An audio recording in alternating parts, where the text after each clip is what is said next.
Hey everyone, it's Danny. Welcome back for another quick, easy and budget-friendly recipe. Today we're making sticky date pudding.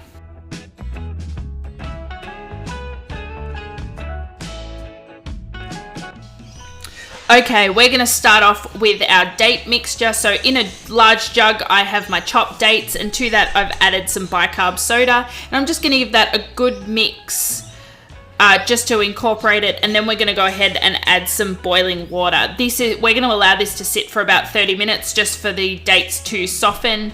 And then we're going to start off with our cake batter. As always, all the recipe ingredients are down in the description, so you just need to click on that link.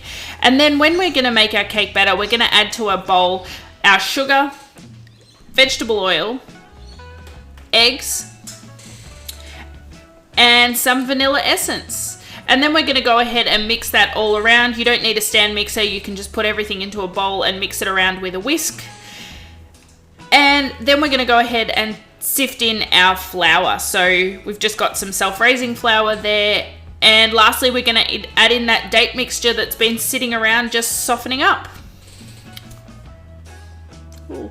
We're just going to give that a nice whisk just to get it all nice and incorporated and mixed through. And then we're going to go ahead and pour that into a greased and lined cake tin. And we're going to bake that in a preheated oven for about 45 minutes or until a skewer in the center comes out clean. And then we're going to allow it to cool. So you usually want to serve this warm.